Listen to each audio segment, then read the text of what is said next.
ఇక ఇప్పటి వరకు ఒక లెక్క, ఇప్పటి నుండి మరో లెక్క.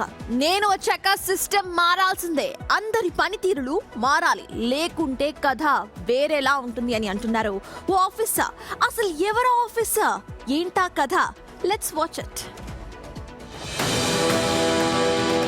అవినీతికి అడ్డాగా మారిన భద్రాద్రి కొత్తగూడెం జిల్లా దమ్మపేట రెవెన్యూ ఆఫీసులో మార్పుల పర్వం మొదలైంది. తాను బతికుండగానే డెత్ సర్టిఫికేట్ ఇచ్చారంటూ ఒక రైతు రోడ్డెక్కడం, తనకు సంబంధం లేని వ్యక్తులను కుటుంబ సభ్యులుగా చేర్చి 5 ఎకరాల భూమిని వేరే వాళ్లకు కట్టబెట్టారని ఆవేదన వ్యక్తం చేయడం సంచలనం సృష్టించింది.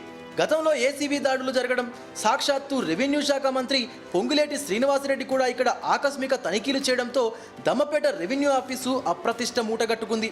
ఈ ఘటనలపై సీరియస్ అయిన జిల్లా కలెక్టర్ అంకిత్ బాధ్యులైన తహసీల్దార్తో పాటు స్థానిక జీపీఓను సస్పెండ్ చేశారు. సస్పెన్షన్ల తర్వాత కలెక్టర్ ఆదేశాలతో గ్రూప్ 1లో డిప్యూటీ కలెక్టర్గా ఎంపికైన మద్దినేని మురళి దమ్మపేట తహసీల్దార్గా బాధ్యతలు చేపట్టారు. ఛార్జ్ తీసుకున్న తొలి రోజే ఆయన ఆఫీసులో మార్పులకు శ్రీకారం చుట్టారు.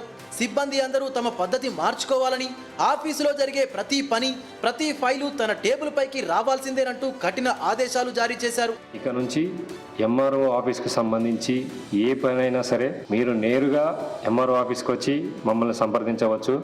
బయట ఇటువంటి దళారులను నమ్మి మోసపోవద్దు.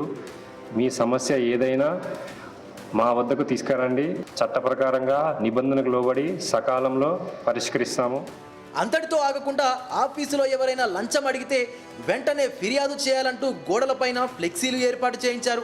తమ ఆఫీసు పరిధిలో దళారీల వ్యవస్థను పూర్తిగా రద్దు చేశామని, రెవెన్యూ సమస్యల కోసం ప్రజలు నేరుగా తననే కలవచ్చని ఊరూరా ఆటో మైక్ల ద్వారా ప్రచారం చేయిస్తున్నారు. దీంతో చాలా ఏళ్ల తర్వాత ఒక సరైన అధికారి వచ్చారని దమ్మపేట మండల ప్రజలు హర్షం వ్యక్తం చేస్తున్నారు. ఈ కొత్త తహసీల్దార్ నిర్ణయాలతోనైనా మారుతుందో లేదో చూడాలి.